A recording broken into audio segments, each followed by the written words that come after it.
नमस्कार मित्रांनो, चुकीचा मार्ग वाईट शेवट वाईट या आपल्या मराठी यूट्यूब चॅनलमध्ये आपलं स्वागत. आज तुम्हाला एक अशी घटना सांगणार आहे की प्रत्येकानं ह्या गोष्टीचा बोध घेतला पाहिजे की जेणेकरून एखाद्याची फॅमिली परिवार कसा बर्बाद होतो त्याचं एक हे उदाहरण आहे. तर घटना अशी की एका आईवडिलाला एक मुलगा एक मुलगी होती. मुलीचं वय 16-17, मुलाचं वय 8-9 वर्ष होतं. आणि वडील वगैरे दररोज असं शेतामध्ये जायचे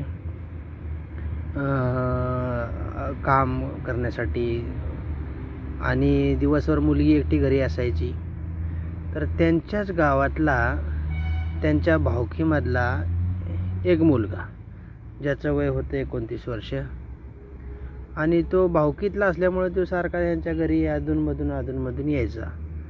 29 वर्षाचा टोनगा असल्यामुळं त्याचं काही लग्न झालं नाही. मग असाच उन्हाडका गावामध्ये टपोरा वगैरे अशा गोष्टी करायचा. मग त्यानं ह्या मुलीला बघितली, म्हणजे त्याला माहितीच होतं चांगली सुंदर मुलगी होती आणि हा पण आतून एकदम तुंबला होता.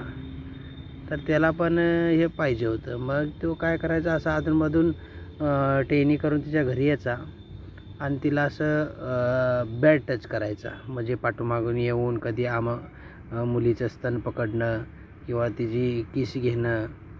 तर ती मुलगी थोडीशी भाऊच असल्यामुळं काय करायची, त्याला फक्त असे धपकावायचे, म्हणायचे अरे तू असं का करतोयस, तुझं नाही तर नाव सांगेन. मग ते थोडंसं असं बॅड टच करून पळून जायचा. तर ही अशी घटना चालू होती आणि असं त्याचं पुन्हा कधी आला, पुन्हा त्याने एकदा असं केलं, असं 2-3 वेळा केलं.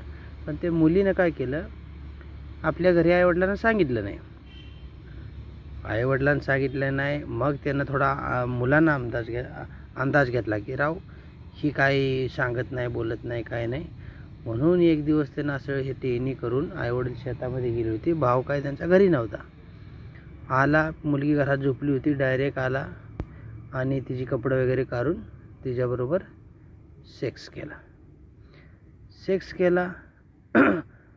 पोरगी त्यावेळी आणि ते जाताना तिला दम दिला, म्हणला जर सांगितलंच घरी तुझी बदनामी होईल, आपण भाऊ बहीण आहे आणि आईवडिलाची नाचक्की होईल, पुन्हा तुझं लग्न होणार नाही, असं तिला आपला दमदाटी वगैरे देऊन निघून गेला.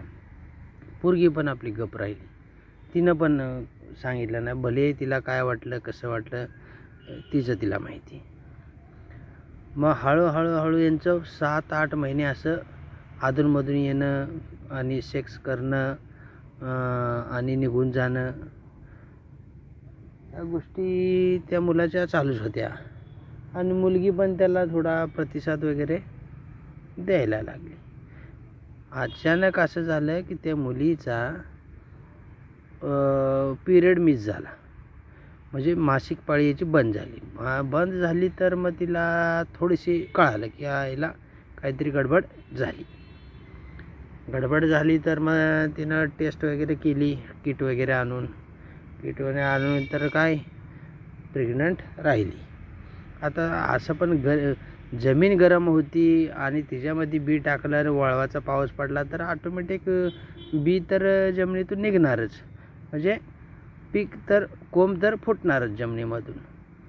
त्या पद्धतीनं ती घटना घडली आणि ती मुलगी 4 महिन्याची गरोदर राहिली.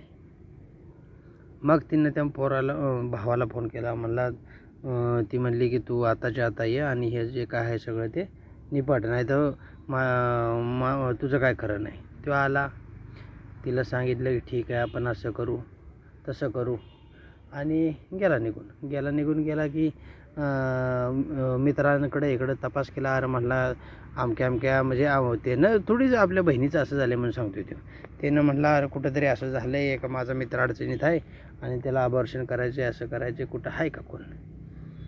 तर त्यांनी बघितलं तर बऱ्याच ठिकाणी अशा या गोष्टी अबॉर्शन, इलिगल अबॉर्शन वगैरे सर्रास चालू आहेत. पर त्याचं काय होतं की बऱ्याच ठिकाणी प्रयत्न केला, आपण खर्च सांगितला 60 आणि 70,000 रुपये, आणि हे त्याच्या ऐपतीच्या बाहेरचं होतं. मग यानं काय केलं, तोपर्यंत उलटून गेलं 5 महिने, आणि 5 महिन्याचं बाळ अबॉर्शन करून पाडणं म्हणजे इलिगली असं एवढं काय सोपं नसते. मग त्यानं काय केलं, एक दिवस आला, म्हणला आपण असं करू, तुला मी घेऊन जातो सकाळी, तुझ्या आईवडील शेतामध्ये गेली की तुला घेऊन जाणार, आणि 5-6 तासामध्ये लगेच ती संध्याकाळी घरी यायच्या अगोदर तुला खाली करून घरात आणून सोडणार. पोरगी पण बिचारी आणि 5 महिन्याचं हळूहळू आता पोट पण दिसायला लागलं होतं. पण घरच्यांना, विशेष म्हणजे आपल्या घरच्यांना, आईवडिलांना वगैरे या गोष्टीची काही कल्पना नव्हती. आला, गाडी घेऊन आला, शिफ्ट घेऊन आला, शिफ्टमध्ये पाठीमागं पोरगीला झोपवली, जेणेकरून गावातल्या कुणाला काही कळायला नाही पाहिजे. झोपवली, तिथून तो घेऊन गेला तिला, आणि 15-20 किलोमीटर गेला, आणि एका ऊसाच्या शेताच्या शेजारी थांबवली गाडी, आणि म्हटलं चल ऊसामध्ये चल, इथं आपण असं असं करायचं. ऊसाच्या शेतामध्ये गेला, तिला एक विषाची बाटली आणली होती. मुलीला माहिती पण नाही की असं हे करणार आहे. विषाची बाटली होती, जबरदस्तीनं तिला विष पाजलं गेलं, आणि विष पाजल्यानंतर मुलगी लागली तडफडायला लागली. पाक तिनं तिचा हात पाय मारून पाक तिच्या टाचा वगैरे छिल्ल्या. त्यानंतर तो तिथंच बघतच होता, तिची काय म्हणजे हे होते, कधी मरते वगैरे काय. आणि मग थोड्या वेळानंतर ती मुलगी एक्सपायर झाली. तो आला निघून. नमस्कार मित्रांनो, चुकीचा मार्ग